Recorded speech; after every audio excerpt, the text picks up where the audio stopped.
ایسا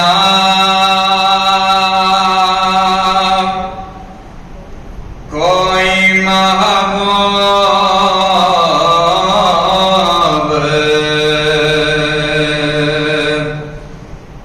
نہ ہوگا، نہ کہیں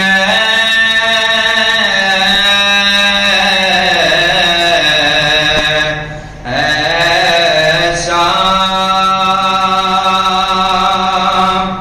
کوئی محبوب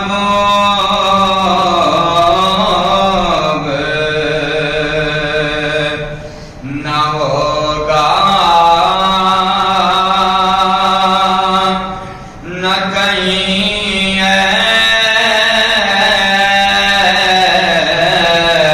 بیٹھا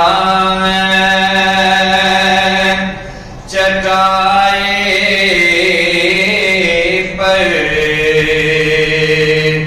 مگر عرش نشین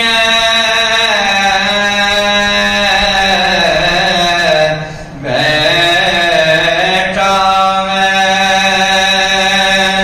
چٹائی پر، مگر عرش نشین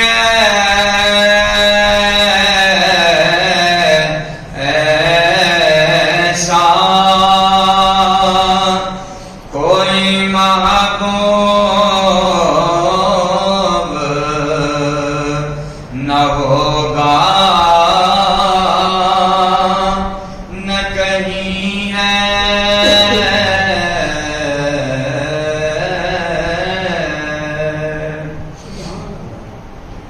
اللہ تعالیٰ کی حمد و ثنا، درود پاک کریم آقا اشفاق محبوب علیہ الصلوۃ والسلام کی بارگاہ میں دعا ہے خالق و مالک آپ کی میری ہم سب کی آج کی جمعہ المبارک کی مقدس حاضری کو اللہ اپنی بارگاہ میں درجہ قبولیت عطا فرمائے۔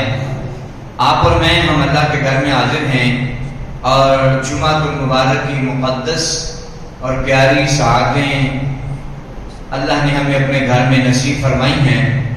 اللہ ایک ایک لمحہ ہمارا یہاں بیٹھنا اللہ اپنی بارگاہ میں قبول فرمائے اور قبول فرما کے ہم سب کے لیے اسے ذریعہ نجات بنائے۔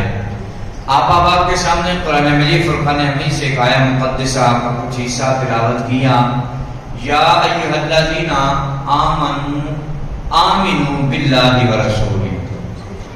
اللہ تبارک و تعالیٰ کا یہاں ایک خاص انداز ہے بات کرنے کا، ایک خاص انداز ہے گفتگو کا کہ اللہ نے فرمایا اے ایمان والو ایمان لاؤ اللہ اور اس کے رسول پر۔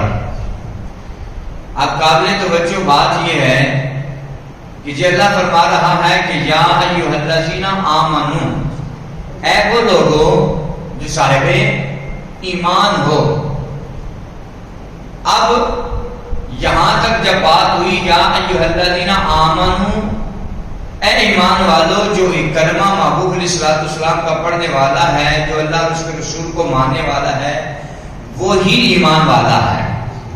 یا ایھا الذین آمنوا، یہ قرآن مجید کا عام ایمان والوں کو مخاطب کرنے کا اللہ تبارک و تعالیٰ کا طریقہ ہے، لیکن یہاں پر انداز تبدیل فرمایا۔ اللہ نے فرما دیا یا ایھا الذین آمنوا، اے ایمان والو آمنو باللہ ورسولہ، ایمان لاؤ اللہ اور اس کے رسول پر۔ یہ بات قابل توجہ ہے کہ جب مولا تو نے یہ کہہ دیا یا ایھا الذین آمنوا، تو یہاں بات تو سمجھ لگ گئی کہ ایمان والا ہوتا ہی وہ ہے جو اللہ کو بھی مانتا ہے اور اس کے رسول کو بھی مانتا ہے۔ اللہ کو مانا، اس کے رسول کو مانا تو بندہ بن گیا ایمان والا۔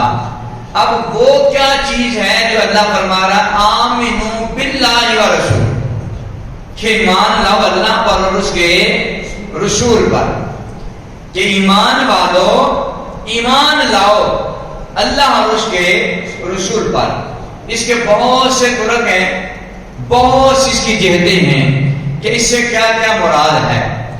محدثین جب اس طرف گئے تو ایک بات جس کی طرف میں اشارہ کرتا چلوں کہ اللہ نے فرمایا کہ اے ایمان والو اللہ اور اس کے رسول پر ایمان لاؤ کہ کلمہ پڑھ لینے سے بندہ ایمان والا تو ہو گیا، کلمہ پڑھ لینے سے بندہ ایمان والا ہو گیا، لیکن اللہ نے فرمایا آمنو باللہ و رسولی، ایسا اللہ پر ایمان لاؤ اور اس کے رسول پر ایمان لاؤ، ایسا تمہارا ایمان ہونا چاہیے کہ وہ ایمان جو ہے دوسروں کے لیے دلیل بن جائے۔ تمہارا کلمہ پڑھنا دوسرے کلمہ پڑھنے والوں کے لیے دلیل بن جائے۔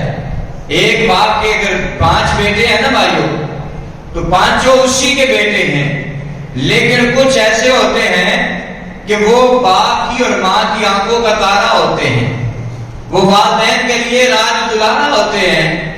تو اب بیٹے سارے ہی ہوتے ہیں، اس میں کوئی شک نہیں ہے، اسی ماں کے اور اسی باپ کی وہ اولاد ہے، لیکن اللہ تبارک و تعالیٰ کے بندوں غور طلب بات یہ ہے، لیکن باپ کبھی کبھی جو خاص ہوتا ہے نا اسے کہتا ہے کہ یہ میرا بیٹا ہے۔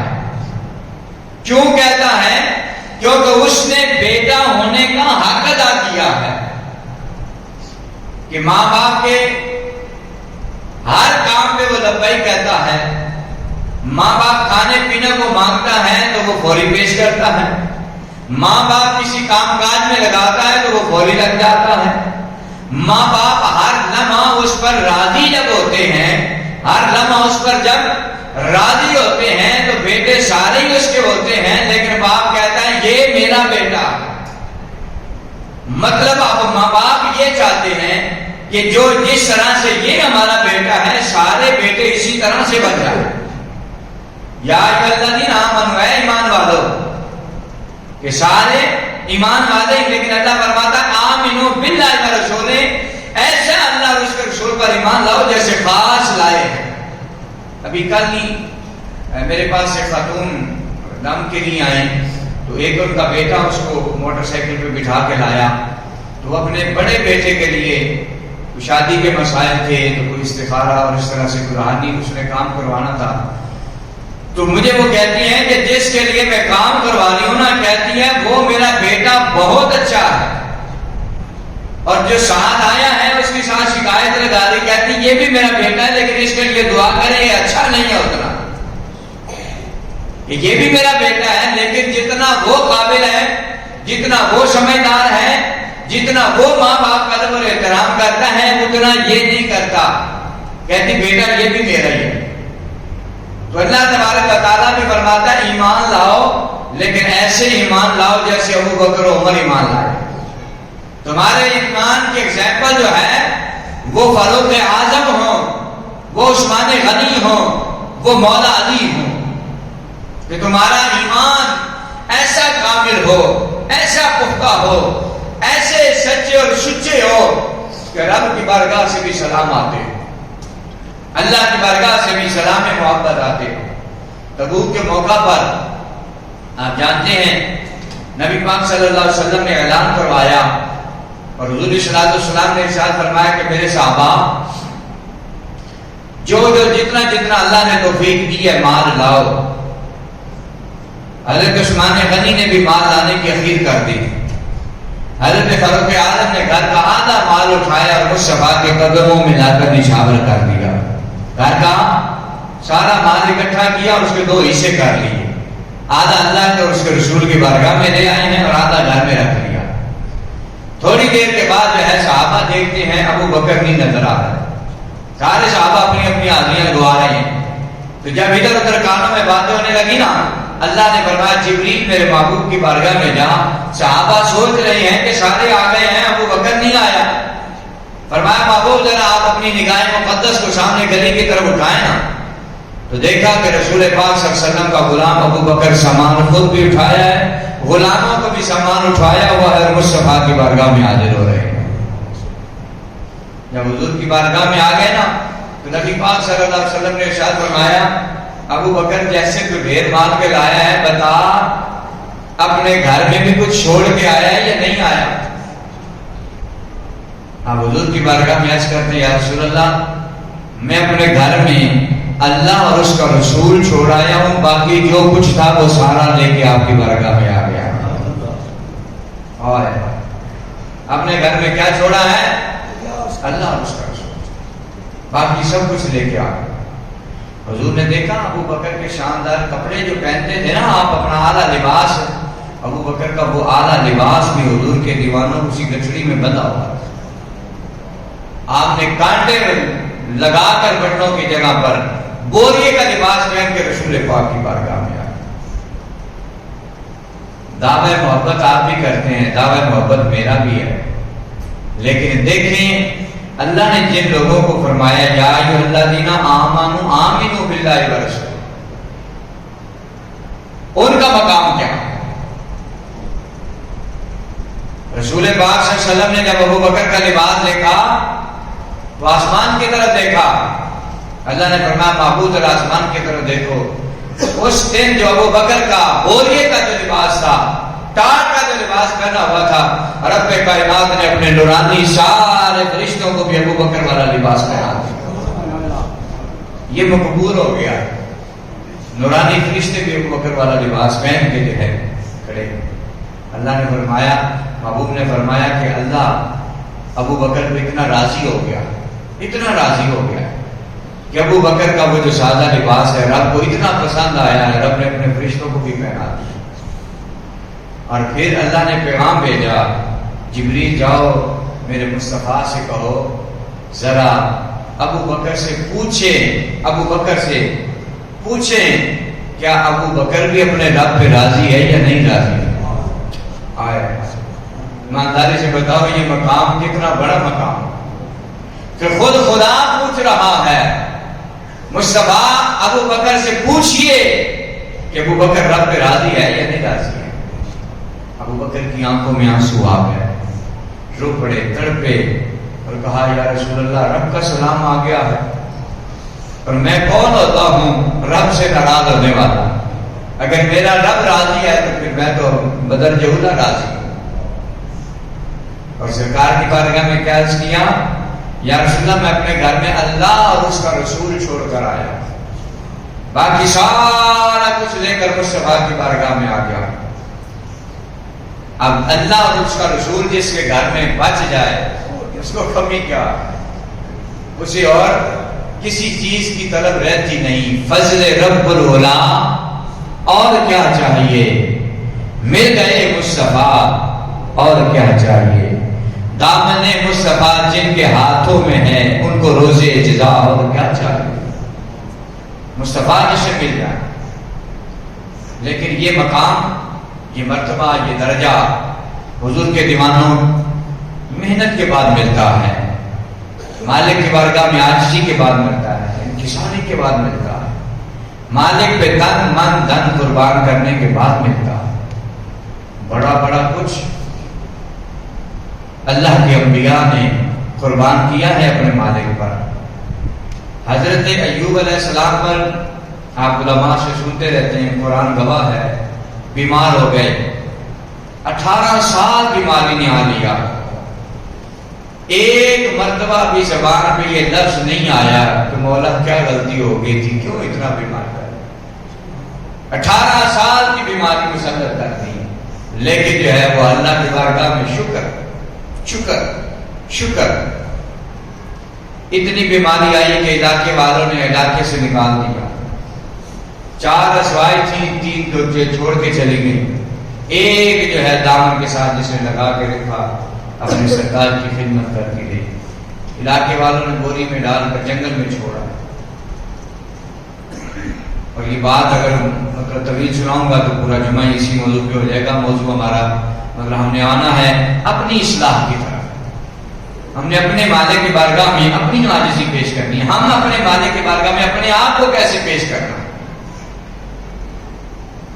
تو ایک دن اللہ کی بارگاہ میں التجا کی کہ مولا بیماری صلاحیت کر گئی ہے پورے جسم میں اور بڑھتی جا رہی ہے، لیکن مالک میرے پورے جسم میں تیری مرضی کے مطابق جیسا چاہے امتحان تو لے لے، لیکن میرے دل کو سلامت رکھنا اور میری زبان کو سلامت رکھنا۔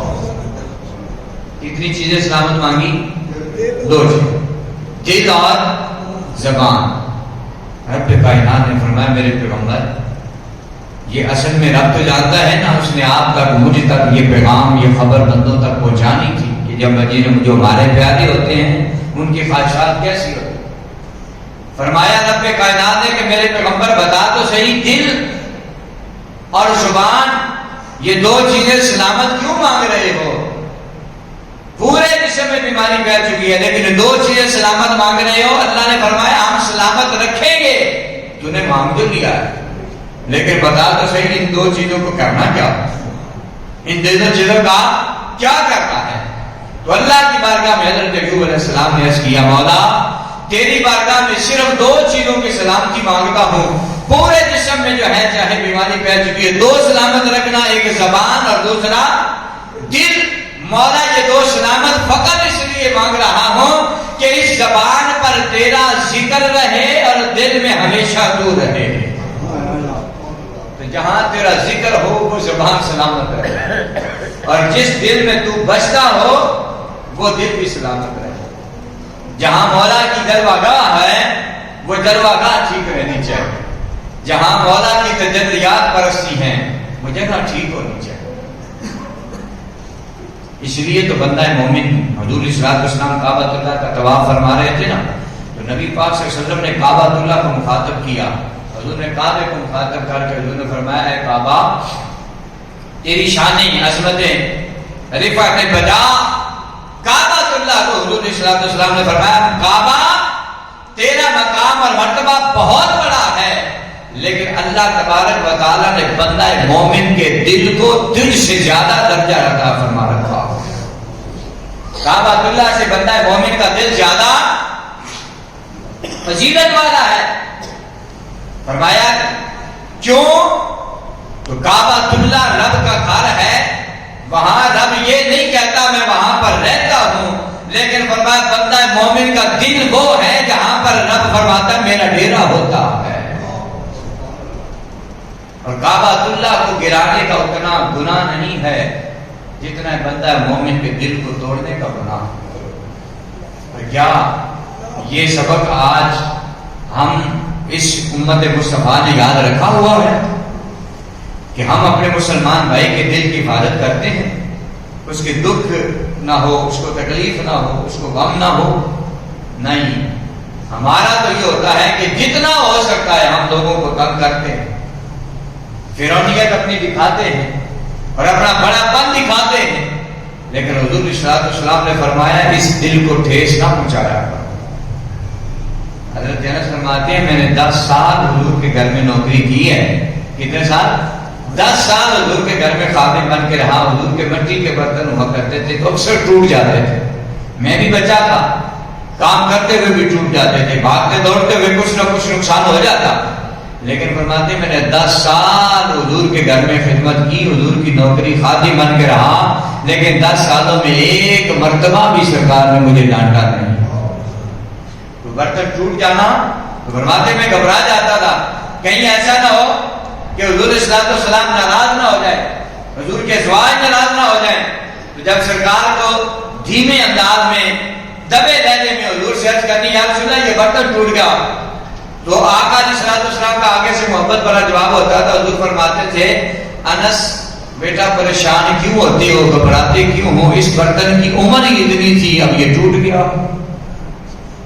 اس کی عمر اتنی تھی, آپ اندازہ لگاؤ. اور ہم ہماری بیٹیوں کے ہاتھوں سے, بیوی کے ہاتھ سے کوئی ایسا برتن ٹوٹ جائے, کوئی نقصان ہو جائے تو ہم کیا طوفان کھڑا کرتے ہیں. یہ سبق ہے سرکار صلی اللہ علیہ وسلم نے اپنی امتیوں کو جو دیا ہے, اخلاق کا, محبت کا درس ہے. یا ایھا الذین آمنو, اے ایمان والو, آمنو باللہ ورسولہ, ایمان والو اللہ اور اس کے رسول پر ایمان لاؤ. ہم کہتے ہیں نا اب آپ کو اللہ نے کیا بنایا ہے؟ انسان بنایا ہے. بولی کیا بنایا ہے؟ اور انسانوں میں اشرف المخلوقات بنایا ہے. آپ کبھی کبھی اپنی اولاد کو, اپنے دوست کو, بھائی کو کیا کہتے ہیں؟ کبھی ناراض ہو جائے یا کوئی غلط کرے تو آپ کیا کہتے ہیں؟ انسان بنو, کہتے ہیں یا نہیں؟ تو کیا وہ پہلے انسان نہیں تھا؟ اللہ بھی فرماتا ہے ایمان والا ہے, لیکن میں کہتا ہوں ایمان اللہ اور اس کے رسول پر ایسے ایمان لاؤ کہ ایمان لانے کا حق ادا ہو جائے. ہم بھی بچے کو کہتے ہیں کہ انسان مند ہوتا ہے، انسان ہے وہ، لیکن وہ انسانیت کے درجے سے گر رہا ہوتا ہے۔ آئیے ایک حدیث پاک سے بات کو آگے بڑھاتے ہیں کہ اگر ہم اس راستے کے مسافر بننا چاہتے ہیں، ہم چاہتے ہیں مالک کی بارگاہ میں ہماری آدمیاں محبت والی لگیں، یہ زندگی 4 دن کی ہے، یہ ختم ہو جانی ہے، لیکن جو آنے والی زندگی ہے اس کے بارے میں پتہ اللہ نے کیا فرمایا؟ فَلَهُمْ أَجْرٌ غَيْرُ مَمْنُونٍ۔ سورہ 3 پڑھ کے دیکھیں، اللہ فرماتا ہے یہ زندگی بندے کی ختم ہو جانی ہے، لیکن جب میں نے اجر دینا ہے نا، ایسا عمل کر کے جا، اجر اس کا کبھی ختم نہیں ہونا۔ فَلَهُمْ أَجْرٌ غَيْرُ مَمْنُونٍ، اللہ فرماتا ہے ایسا اجر دیں گے، ایسا اجر دیں گے جو کبھی ختم نہیں ہونے والا ہو۔ ایک اور حدیث سے اس کا سہارا لیتے ہیں۔ آپ کو پتہ ہے کہ جب بندہ فوت ہوتا ہے، بندہ فوت ہونے کے بعد کہاں چلا جاتا ہے؟ قبر میں چلا جاتا ہے۔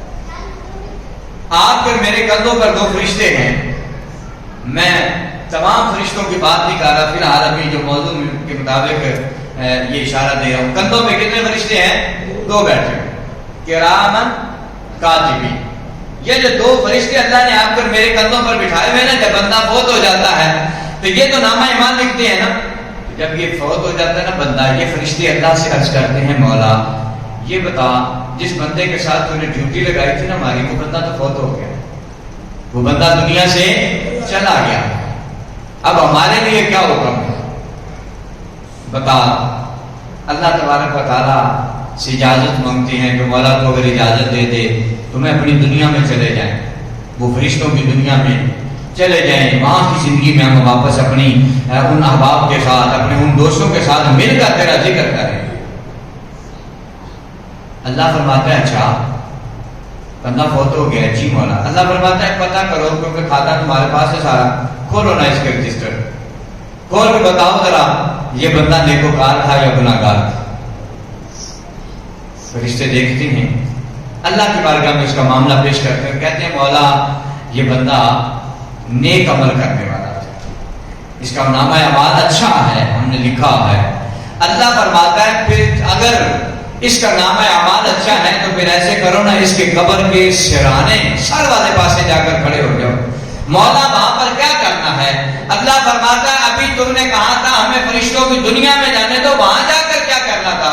پر عرض کرتے ہیں مولا وہاں ہم نے تیری تسبیح کرنی تھی، حمد و ثنا بیان کرنی تھی، ہم نے تیرا ذکر کرنا تھا۔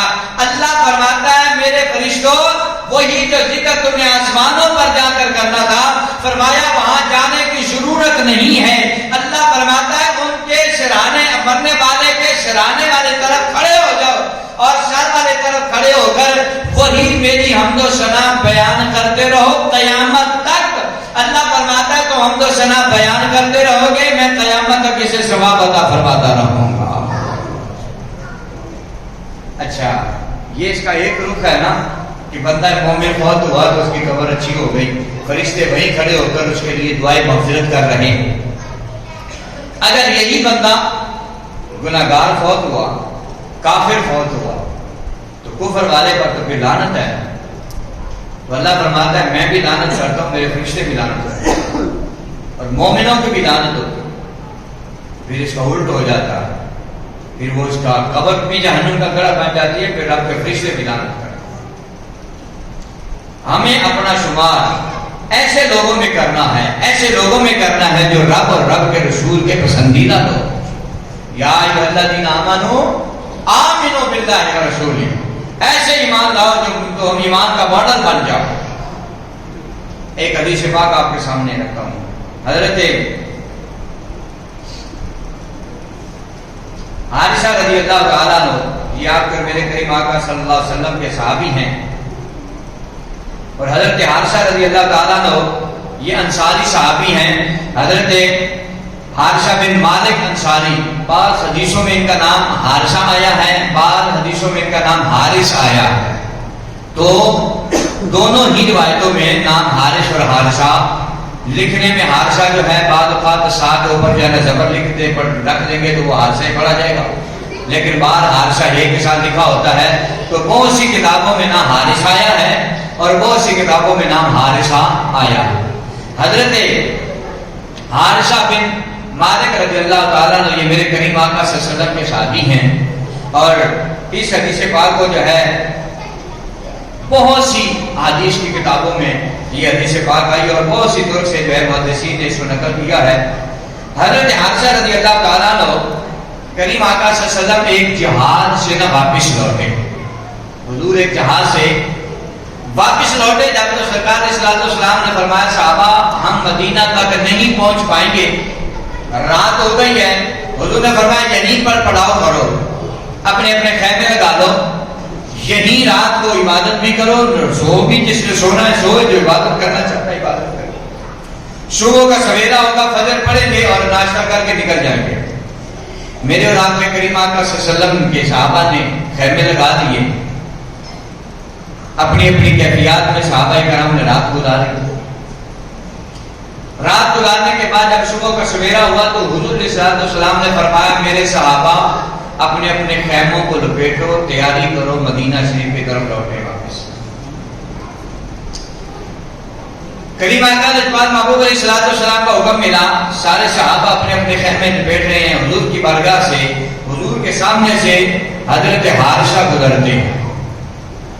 حضور کے صحابی حضرت حارثہ رسول پاک صلی اللہ علیہ وسلم کی بارگاہ حضور کے پاس سے گزرتے ہیں تو سرکار نے حضرت حارثہ کو بلا کے اپنے پاس بٹھا لیا، اور میرے کریم آقا صلی اللہ علیہ وسلم نے کیا فرمایا؟ نبی علیہ الصلوۃ والسلام نے ارشاد فرمایا کیف اصبحت یا حارثہ، کیف اصبحت یا حارثہ، اے حارثہ بتاؤ تو صحیح آج تم نے صبح کیسی کی ہے۔ کیف اصبحت یا حارثہ، اے حارثہ بتاؤ کہ تم نے آج صبح کیسی کی ہے۔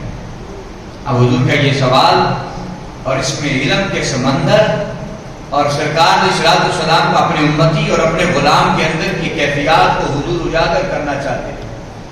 حضور سوال کر کر کے اپنے غلام کی اس کیفیت کو قیامت تک کے لیے اپنے غلاموں تک پہنچانا چاہتے تھے۔ سرکار کی بارگاہ میں صحابی عرض کرتا ہے اصبحت مؤمنا حقا، یا رسول اللہ صلی اللہ علیہ وسلم آقا میں نے آج کی صبح، جو حضور نے پوچھا تھا نا حارثہ بتاؤ صبح کیسی کی ہے، حضور نے فرمایا یا رسول اللہ، عرض کرتے ہیں یا رسول اللہ میں نے آج حقیقی سچا سچا پکا مومن ہونے پر صبح کی ہے، کہ میں نے جو صبح اپنی آنکھ کھلی ہے میری تو الحمدللہ میں پکا سچا مومن تھا۔ اب حضور کا سوال کرنا اور اس سوال کے صحابی کا جواب دینا، سرکار نے فقالا تو پس حضور صلی اللہ علیہ وسلم نے ارشاد فرمایا انظر ماذا تقول، حضور صلی اللہ علیہ وسلم نے فرمایا میرے صحابی یہ تو کیا کہہ رہا ہے، دیکھ تو صحیح یہ تو کیا کہہ رہا ہے۔ اب کیا انہوں نے کہا کیا ہے کہ میں نے حقیقی مومن ہونے پر صبح کی ہے۔ اب سرکار کا نبی کے لیے تعجب نہیں ہوتا، لیکن نبی تعجب کے انداز میں کچھ سوال پوچھ رہے ہیں، انظر ماذا تقول، حارثہ بتا تو صحیح تو کیا کہہ رہا ہے۔ اس کا مطلب ہے یہ جو سرکار کے تعجب والا سوالیہ جو انداز تھا نا، یہ بتا رہا تھا کہ حضور صلی اللہ علیہ وسلم کے صحابی نے کوئی بہت بڑی بات کر دی، جو حقیقی مومن ہونے کا کہہ دیا ہے، لگتا ہے کہ بہت بڑی بات کرتی ہے، کیونکہ مصطفیٰ کا سوالیہ انداز میں تعجب کے انداز میں پوچھنا اور حضور صلی اللہ علیہ وسلم کا یہ انداز بتا رہا ہے کہ حقیقی مومن ہونا کوئی عام بات نہیں ہے، حقیقی مومن ہونا کوئی عام بات نہیں ہے۔ یہ جب اسلام کا دعوت شروع ہوئی اور اسلام میں لوگ داخل ہونا شروع ہوئے تو انہیں مسلمان کہا جاتا تھا لیکن مومن نہیں کہا جاتا، مسلمان کہا جاتا رہا لیکن مومن نہیں کہا جاتا رہا۔ پھر ایک وقت آیا جب فاروق اعظم نے کلمہ پڑھا، پھر اللہ نے فرمایا یا ایھا النبی حسبک اللہ ومن اتبعک من المؤمنین، پھر اللہ نے مومن کا لقب مسلمانوں کو عطا فرمایا۔ تو جب حارثہ نے کہا یا رسول اللہ میں نے سچا پکا حقیقی مومن ہونے پر صبح کی ہے، تو سرکار نے فرمایا انظر ما تقول، دیکھ میرے صحابی حارثہ یہ تو کیا کہہ رہا ہے۔ اب سرکار صلی اللہ علیہ وسلم نے نا کہا اب ایک بندہ ہو نا کہ وہ دعویٰ کر دے کہ میں نے میٹرک کیا ہوا ہے یا میں نے ایم اے کیا ہوا ہے. اب ایک بندہ دعویٰ کر رہا ہو کہ میں نے اتنا پڑھا ہے, لگتا نہ ہو کہ یہ پڑھا ہوگا, تو پھر یہی ہے کہ اس کو چیک کیا جائے گا. یا جو ایک بندہ اپنی ڈگریاں دکھا کے کوئی جاب لینا چاہتا ہے تو پھر جو ہے جاب دینے والا اس کا ٹیسٹ لیتا ہے, اس کا امتحان لیتا ہے. یا آپ کا دعویٰ ہو کہ میں نے بادشاہی مسجد دیکھی ہوئی ہے, شاہی قلعہ دیکھا ہوا ہے, مینار پاکستان دیکھا ہوا ہے, تو پھر اگر آپ کا دعویٰ ہوگا تو بھائی پوچھا جائے گا نا کہ وہ کہاں ہے, وہ کہاں ہے, وہاں کیسا ہے, یہاں کیسا ہے. یہ حضور سے بھی پوچھا گیا تھا. جب حضور معراج کر کے واپس لوٹے تھے نا تو دشمنوں نے کہا یہ تو مکے سے مدینے, مکے سے جو ہے مسجد اقصیٰ کا 4 ماہ کا پیدل کا سفر ہے, تو یہ رات کے تھوڑے سے وقت میں کیسے آ گئے. پھر ایک آسمان, دوسرا, 7واں آسمان, سدرۃ المنتہا, رب سارا کو چھوڑ کے رب سے مل کے کیسے آ گئے. اب آسمانوں کی زندگی تو وہ پہلے قریش نہیں جانتے تھے نا کہ آسمان کیسے ہیں, فلاں کیسے ہیں. جو انہوں نے سفر مکے سے بیت المقدس سے کیے ہوئے تھے نا, وہ سفر وہ جانتے تھے, وہ دروازے وہ جانتے تھے, وہ کھڑکیاں وہ جانتے تھے. انہوں نے حضور سے سوال کر دیا, حضور سے کہا اگر آپ بیت المقدس دیکھ کر آئے ہیں تو پھر بتائیں اس کی کھڑکیاں کتنی ہیں, دروازے کتنے ہیں, فلاں کتنے ہیں, فلاں کتنے ہیں. حالانکہ حضور کے دروازے کھڑکیاں تھوڑی گننے گئے تھے, لیکن اللہ نے فرمایا محبوب دشمن نے سوال کر دیا نا, اللہ نے فرمایا محبوب آپ ذرا کعبۃ اللہ پہ نظر اٹھا کے دیکھیں. مصطفیٰ نے کعبے کو دیکھا تو اللہ نے مسجد اقصیٰ کو کعبے کے اوپر لا کے کھڑا کر دیا. فرمایا محبوب آپ دیکھتے جاؤ, جو ہمارے سوال کرنا ہے اسے دیکھ کے بتاؤ محبوب کھڑکیاں کتنی ہیں, اسے دیکھ کے بتاؤ پلر کتنے ہیں, اسے دیکھ کے بتاؤ فلاں فلاں کیا ہے. تو حضور نے بھی پھر سوال کر دیا حضرت عائشہ سے کہ تو نے کہا ہے نا میں نے ایمان کی حقیقت کو پا لیا ہے. تو سرکار علیہ الصلوۃ والسلام نے ارشاد فرمایا فَإِنَّ لِكُلِّ شَيْءٍ حَقِيقَةً فَمَا حَقِيقَةُ إِيمَانِكَ. حضور علیہ الصلوۃ والسلام نے فرمایا پھر عائشہ بتاؤ ہر شے کی کوئی نہ کوئی حقیقت ہوتی ہے, ہر چیز کی. فَإِنَّ لِكُلِّ شَيْءٍ حَقِيقَةً, ہر شے کی کوئی نہ کوئی حقیقت ہوتی ہے. حضور نے فرمایا ایمان کا پھر بتانا تیرے ایمان کی حقیقت کیا ہے. تیرا دعویٰ ہے نا تو پھر دعوے پہ پورا اترو, بتاؤ تمہارے ایمان کی حقیقت کیا ہے. اب حضور کے دیوانوں حضرت حارثہ اب اپنے ایمان کی حقیقت بتانے لگے ہیں. آپ بھی ایمان والے ہیں, میں بھی ایمان والا ہوں, ہمارے والدین نے بھی حضور کا کلمہ پڑھا ہے, ہم سب الحمدللہ مسلمان ہیں. دعویٰ ہے ہمارا مومن ہونے کا, ایمان والا ہونے کا. تو آئیے مصطفیٰ کے صحابہ سے پوچھتے ہیں کہ ایمان جب نصیب ہوتا ہے تو بندہ کس کیٹیگری میں کھڑا ہوتا ہے, کس درجے میں کھڑا ہوتا ہے. حضور صلی اللہ علیہ وسلم کے صحابی کہتے ہیں یا رسول اللہ جب سے میں نے ایمان کی حقیقت کو پایا ہے, جب سے میں اس عہدے پر گیا ہوں, جب سے میں نے ایمان کی حقیقت کو پایا ہے, عرض کرتے ہیں عادت نفسی عن الدنیا. آقا جب سے ایمان کی حقیقت کو پایا ہے میں نے اپنے آپ کو, اپنے نفس کو دنیا سے آزاد کر دیا. جب سے ایمان کی حقیقت کو پایا ہے عادت نفسی, میں نے آزاد کر دیا اپنے دل کو. عادت نفسی عن الدنیا, میں نے اپنے دل کو, اپنے آپ کو میں نے دنیا کی خواہشات سے کیا کر لیا ہے, پاک کر دیا, آزاد کر دیا. مجھے کچھ نہیں فکر کہ میرے پاس مال ہے یا نہیں ہے, مجھے کچھ نہیں فکر دنیا کا, مجھے کوئی غم نہیں ہے کہ کچھ ملا ہے یا نہیں ملا. کہتے ہیں عادت نفسی عن الدنیا. آقا جب سے ایمان کی حقیقت کو پایا ہے اپنے آپ کو دنیا سے پاک کر لیا. یہ کیفیات ہیں بندہ مومن کی. ایک کیفیت میں نے آپ کے سامنے رکھی, آپ نے گنتے جانا ہے. عادت نفسی عن الدنیا, جب سے حقیقی مومن ہوا ہوں میں نے تب سے اپنے آپ کو دنیا سے آزاد کر لیا ہے. آپ اور میرا اگر دعویٰ ہے مومن ہیں ہم تو پھر ایمانداری سے بتائیں ہم نے اپنے آپ کو دنیا میں کتنا جکڑا ہوا ہے اور کتنا آزاد کیا ہوا. دعویٰ ہے نا میں مومن ہوں, آپ کا بھی ہے میرا بھی ہے, تو پھر ہم نے دیکھنا ہے بندہ مومن کی علامات کیا ہیں اور ہم کہاں کھڑے ہیں اور ہمارا دعویٰ کتنا سچا اور کتنا جھوٹا ہے. صحابی نے پہلا سچا بتایا, میں نے اپنے نفس کو, اپنے آپ کو دنیا سے بولیے آزاد کر دیا ہے، دنیا سے الگ کر دیا، دنیا کی فکر ختم ہو گئی۔ وہ حضرت خواجہ ویسے کرنی رضی اللہ تعالیٰ عنہ جب آپ جنگل سے آتے تھے نا گھر کی طرف، تو خواجہ صاحب نے جب دنیا کو روتے ہوئے دیکھنا تو آپ ہنسا کرتے تھے، تو دنیا نے جب ہنسنا آپ رویا کرتے تھے۔ تو کسی نے کہا آپ الٹی چال چلتے ہیں، کیا بات ہے؟ جب رونے کا معاملہ آتا ہے ہنستے ہو، جب ہنسنے کا معاملہ آتا ہے روتے ہو۔ تو آپ نے فرمایا دنیا دار دنیا کے نقصان پہ روتا ہے تو میں اس پہ ہنستا ہوں کہ یہ نقصان بھی کوئی رونے والی بات تھی، تو تمہارے رونے پہ مجھے ہنسی آتی ہے۔ اور فرمایا جب تم روتے ہو کچھ لٹ جانے کی وجہ سے، کوئی معاملات ایسے ہوتے ہیں تو میں ہنستا ہوں، کتنے دنیا دار ہو۔ اور پھر جب تم جو ہے ہنستے ہو دنیا کی شعبہ آبادیوں میں، دنیا کا مال میں، دنیا کی دولت میں، جاؤ حشمت میں، جب تم خوشیاں مناتے ہو تو میں روتا ہوں، یہ کتنے جھلے ہیں اپنے مولا کو بھول گئے، اپنے مالک کی یاد کو بھول گئے۔ اللہ اکبر۔ زبیدہ خاتون خلیفہ ہارون رشید بادشاہ، آپ نے نام سنا ہوا ہے، اس کی زوجہ زبیدہ خاتون تھی، بڑی نیک اور صالح عورت تھی اور بڑا امیر کبیر خاندان تھا۔ تو زبیدہ خاتون کا ایک چچا لال اس کا بھائی کا کزن تھا اس کا، جس کا نام تھا حضرت بہلول دانا۔ کیا نام تھا؟ حضرت بہلول دانا، یہ مشہور نام ہے، آپ نے سنا ہوا ہے علماء سے۔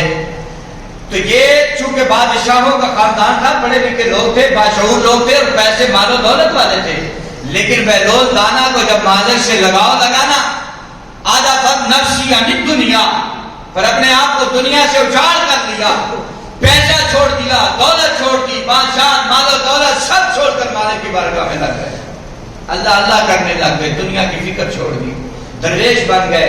صوفیاء نے علماء نے اسے مجذوب لکھا کہ جس سے شریعت اپنا پردہ اٹھا دیتی۔ یہ بہلول دانا کو بادشاہ ایک دن بازار سے گزر ہوا تو بادشاہ نے دیکھا کہ بہلول دانا بازار میں بیٹھا ہے، تو بادشاہ کا چونکہ عزیز تھا، بادشاہ نے کہا بہلول تو یہاں کیا کر رہا؟ درویش ہے، مست آدمی ہے، تو یہاں بازار میں بیٹھے کیا کر رہے ہو؟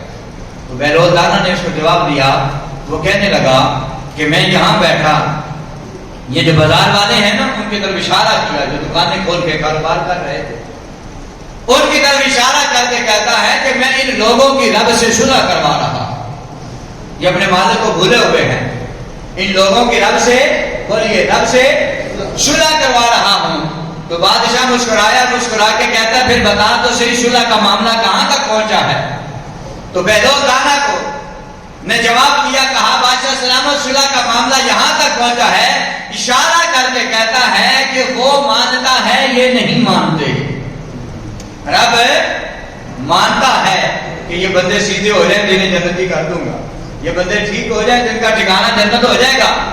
بادشاہ کو جواب دیتا ہے بہلول دانا کہ رب مانتا ہے مگر یہ نہیں مانتے۔ کچھ دنوں کے بعد بادشاہ نے دیکھا یہی بہلول دانا قبرستان بیٹھا ہوا ہے۔ اب بادشاہ نے کہا وہاں دنیا داروں کے بازار میں بیٹھے تھے، یہاں مردوں کے پاس قبرستان آ کر بیٹھے ہو، یہاں کیا کر رہے ہو؟ کہا جو کام بازار میں کر رہا تھا وہی کام یہاں پر کر رہا ہوں۔ کیا کر رہے ہو؟ اب قبروں کی طرف اشارہ کر کے کہتا ہے ان کی رب سے صلح کروا رہا ہوں، قبروں کی طرف اشارہ کر کے کہتا ہے ان کی رب سے صلح کروا رہا ہوں۔ تو بادشاہ نے کہا پھر بتاؤ معاملہ کہاں تک پہنچا ہے؟ اس وقت بہلول دانا جواب دیتا ہے، ساتھ رو پڑتا ہے، کہتا ہے آج یہ مانتے ہیں مگر آج وہ نہیں مانتا، آج یہ مانتے ہیں مگر آج وہ نہیں مانتا۔ اعلیٰ حضرت نے کیا فرمایا؟ آج لے ان کی پناہ، آج مدد مانگ ان سے، پھر نہ ماننے کے قیامت میں اگر مان گیا۔ آج وقت ہے ماننے کا، آج وقت ہے ماننے کا، اس وقت تو سارے مان جائیں گے، آج ہم ماننے کے لیے تیار نہیں ہیں۔ حضور کے دیوانوں، یہ قابل غور بات ہے، یقین کریں آپ کے معاشرے میں ہر جگہ یہ چل رہا ہے، بڑے مسائل ایسے ہیں، بڑے مسائل ایسے ہیں جو ان ممبروں پر ہم بیان نہیں کرتے، جو اگر کر بھی دیں تو فساد اور دنگا ہوتا ہے۔ حضرت ابو ہریرہ فرماتے ہیں مجھے سرکار کی بارگاہ سے نا دو قسم کا علم ملا. ایک تو وہ ہے جو تم تک پہنچاتا ہوں، اور ایک علم وہ ہے کہ اگر تمہیں سنا دو تو تم میری گردنیں اتار دو، ہماری گردنیں اتار دو جن کے پاس وہ علم ہے. یہ سارا دنگا جو فساد ہے نہ ماننے کی وجہ سے ہے کہ میں سناؤں گا تو یہ کیا کہے گا. اس پہ مسائل بھی کھڑے ہوں گے، اس پہ باتیں بھی ہوں گی، لیکن جب من ڈوب کر جو ہے نا سراغ زندگی پا جائے گا پھر کیفیات ختم ہو جائے، پھر لڑائیاں، پھر جھگڑے، پھر فساد ختم ہو جائے. پھر بندہ اصل مالک کا جو حکم ہے، جس طرح مالک بلاتا ہے. اب تو اللہ کہہ رہا ہے نا یا ایھا الذین آمنوا آمنوا باللہ ورسولہ، پھر تمہارا شمار آمنوا باللہ ورسولہ والوں پہ ہو جائے گا. پھر تم اس مقام اور اس درجے کی طرف پلٹ جاؤ. لیکن اس کے لیے پھر آپ کا لیول، آپ کا درجہ، آپ کا مرتبہ وہ ہونا ضروری ہے. اس راستے کے کم از کم مسافر نہ بھی ہو، اس مسافرے پر چلنے والے مسافروں کا کم از کم انہیں آتے جاتے تو دیکھنے والے ہو نا. جب تعلق نہیں ہوگا تو پھر بات نہیں بنے گی. حضرت خواجہ ویسے کرنی رضی اللہ تعالیٰ عنہ حضور علیہ السلام کی بارگاہ میں جبریل امین آئے اور آ کر عرض کرتے ہیں یا رسول اللہ، جب سے اللہ نے ہمیں تخلیق فرمایا ہے نا، جب سے ہمیں اللہ نے پیدا کیا ہے، فرشتہ آ کے جبریل فرشتوں کا سردار کہتا ہے کہ یا رسول اللہ ہم ایک سارے فرشتے، کل کائنات کے فرشتے ایک خوشبو سونگھ رہے ہیں. آج ایک خوشبو سونگھ رہے ہیں جو اس سے پہلے کبھی نہیں سونگھی تھی. اور سارے فرشتے مل کر میرے پاس آئے ہیں کہ آپ ہمارے استاد ہیں، آپ ہمارے سردار ہیں، تو بتائیے تو صحیح، جب سے اللہ نے ہزاروں سال پہلے سے بنایا ہے تو یہ خوشبو ہم نے کبھی نہیں سونگھی، آج وہ خوشبو سونگھ رہے ہیں، یہ کہاں سے آ رہی ہے؟ اور اس جس کی یہ آپ کی ایک اور جو ہے نا زمین سے لے کر آسمان تک اگر ایک پر کھولے جبریل تو ساری زمین آسمان بھر جائے. اتنی رفتار والا، اتنے علم والا، 600 پروں کا مالک، وہ فرشتہ بھی کہتا ہے یار فرشتوں یہ خوشبو تو میں بھی سونگھ رہا ہوں لیکن پتہ نہیں کہاں سے آ رہی. میں بھی جانتا ہوں جب سے رب نے بنایا ہے یہ خوشبو پہلے کبھی نہیں سونگھی. اب فرشتوں کا سردار کہتا ہے میں پھر جاتا ہوں اس کے پاس جو کل کائنات کا استاد کل بن کر محمد رسول اللہ آئے ہیں. جبریل کہتا ہے فرشتوں پھر مجھے وقت دو، میں مصطفیٰ کی بارگاہ میں جاتا ہوں اور جا کر سرکار کی بارگاہ میں عرض کرتا ہوں آقا بتائیے، آپ بتائیں یہ خوشبو کہاں سے آ رہی ہے جو آج تک ہم نے نہیں سونگھی تھی. حضور کے دیوانوں جبریل آئے نا سرکار کے پاس تو سرکار کی بارگاہ میں عرض کیا. عرض جب کیا نا تو حضور علیہ السلام نے فرمایا جبریل یار اگر چپ کر جائے، نہ پوچھے تو اچھا نہیں ہے، خاموش رہ جائے تو اچھا نہیں ہے، اس بات کو پردے میں رکھا جائے تو اچھا نہیں ہے. سرکار کی بارگاہ میں عرض کرتے ہیں یا رسول اللہ نہیں، وہ کل کائنات کے فرشتوں نے سوال کر دیا ہے ہر ایک کو، تو پھر کیا جواب دیتا پھروں گا. حضور آپ محبت فرمائیں، جواب عنایت فرما دیں. حضور علیہ السلام نے پھر ارشاد فرمایا، نبی پاک صلی اللہ علیہ وسلم نے فرمایا جبریل پھر سنو، یہ تو تم خوشبو سونگھ رہے ہو، جب سے اللہ نے پیدا کیا ہے پہلے نہیں سونگھی، آج اس خوشبو کو تم سونگھ رہے ہو. حضور نے فرمایا میرا ایک اونٹوں والا یار ہے، اللہ کا ایک اونٹوں والا ولی ہے، اللہ کا ایک دوست ہے، وہ کرن کی سرزمین پر رہتا ہے. آج ایک پہاڑ پر کھڑے ہو کر اس نے جو ہے درد سے، تڑپ کے، محبت سے، عشق سے، ذوق سے، شوق سے آج تڑپ کے میری محبت میں مجھے پکارا ہے. اس کے سینے سے جو آہ نکلی ہے، اس کا جو سینہ میرے عشق اور محبت میں ابلا ہے، اس کے سینے سے جو آہ نکلی ہے وہ کل کائنات میں پھیل گئی ہے. اس کے سینے میں جو عشق مصطفیٰ کی جو لگن لگی تھی نا، وہ سینہ ابلا ہے، وہ اندر سے آہ نکلی ہے اور وہ آہ کل کائنات میں پھیلی ہے. اور اب کے فرشتوں وہ محمد کے عشق میں نکلنے والی آہ کی وہ بھاپ اور وہ خوشبو ہے جسے تم سونگھ رہے. یہ ہیں وہ لوگ یا ایھا الذین آمنوا آمنوا باللہ ورسولہ. اللہ نے فرمایا ایمان والو اللہ اور اس کے رسول کو ایسے مانو جیسے انہوں نے مانا ہے، جیسے انہوں کی ہے جیسے انہوں نے پیار کیا. اور پھر جو پیار کرتے ہیں نا وہ خالی نہیں لوٹائے جاتے, خالی نہیں لوٹتے. حضرت ویسے کرنی ماں کی محبت میں, میرا موضوع تو ویسے کرنی نہیں ہے, بات ہے بندہ مومن, ہم مومن بننا کب ہے. میں اس حوالے سے چند چیزیں آپ کو حضور کے غلاموں کے آپ کے سامنے لاتا ہوں کہ حقیقی ایمان والا کب بندہ بنتا. تو حضرت ویسے کرنی جب حضور کے پاس آئے اور حضور گھر نہ ملے تو واپس گئے, ماں نبینہ کو چھوڑ کے آئے تھے نا, نبینے دی. اب جب گھر چلے گئے نا تو ماں کی بارگاہ میں بیٹھ گئے تو ماں پوچھنے لگ گئی, بتاؤ اپنے نبی کو مل آئے ہو؟ آنکھوں میں آنسو آ گئے, رو پڑے اور رو کے کہتے اماں جان مصطفیٰ سے ملاقات تو نہیں ہو سکی, آقا سے ملاقات تو نہیں ہو سکی. تو ماں نے کہا بیٹا ٹھہر جاتے. تو کہا اماں جاتے ہوئے تجھے یاد ہے تو نے کیا کہا تھا؟ تو نے کہا تھا اتنا ٹائم جانے میں لگے گا, اتنا آنے میں لگے گا, مصطفیٰ مل جائیں تو مل لینا, ورنہ بیٹا پیچھے یاد رکھنا ماں نبی نہیں چھوڑ کے جا رہے ہو. تو کہا ماں تیرے ادب اور احترام میں وہاں میں ٹھہرا نہیں. ماں نے کہا بیٹا پریشان نہ ہو, بیٹا پریشان نہ ہو, پکڑ روٹی کھلا رہے تھے نا ماں کو, فرمایا چھوٹے چھوٹے لقمے کر اور یہ اپنی نبینہ ماں کے منہ میں ڈال. اماں کب سے تو خدمت کر رہا ہوں, کب سے تو تیری یہ نوکری کر رہا ہوں, کیا انعام ملے گا, کیا اس کا اجر ملے گا؟ اس وقت ماں نے کہا بیٹا چھوٹے چھوٹے لقمے کر کے اپنی ماں کے منہ میں ڈال, اپنی ماں کو کھلا. بیٹا غم زدہ نہ ہو, سارا زمانہ سارا جگ مصطفیٰ کو دیکھنا ہے, مصطفیٰ تجھے دیکھ لے گا. سارا زمانہ اس سے محبت کرتا ہے, وہ محبوب تجھ سے محبت کرے گا. اور پھر اس محبت کی علامت صحابہ نے بتایا. ہم نے دیکھا مصطفیٰ کریم صلی اللہ علیہ وسلم ایک پہاڑی پر کھڑے ہو جاتے تھے اور سرکار صلی اللہ علیہ وسلم نے جو ہے یمن کی طرف, کرن کی طرف حضور نے رخ کرنا, اپنے سینے کے بٹن کھولنے, نبی پاک نے سینے کے بٹن کھول کر حضرت ویسے کرنی کے جو ہے علاقے کی طرف حضور نے سینہ کھولنا اور حضور صلی اللہ علیہ وسلم نے سینہ کھول کے اس کی طرف رخ کرنا. صحابہ نے کہنا یا رسول اللہ کل کائنات رب کی ہے, دائیں بھی دنیا بسی ہے, بائیں بھی بسی ہے, مغرب بھی بسی ہے, شمال ہر طرف بسی ہے, آقا یمن کی طرف کرن کی طرف رخ کر کے کیوں سینہ کھولتے ہیں؟ حضور نے فرمایا میرے صحابہ سنو, جو سینہ اللہ نے علم نشرہ کا میرے لیے کھولا ہے نا, فرمایا میں نے وہ اپنا سینہ اویس کے لیے کھولا ہے. تو یہ ٹھنڈی سینے کی ہوائیں میں اپنے اویس کے لیے پوچھا. جب آپ کا دل دنیا سے اچاڑ ہو جائے, آپ کی لگن مولا سے لگ جائے, آپ مالک کی بارگاہ میں آنے والے بن جائیں, مالک کی طرف آپ کے اندر لگ جائے, تو پھر اس کا مزہ زندگی کا بدل جاتا ہے. حضرت حادثہ کیا کہتے ہیں, عَلَفَتْ نَفْسِي عَنِ الدُّنْيَا, عَلَفَتْ نَفْسِي عَنِ الدُّنْيَا.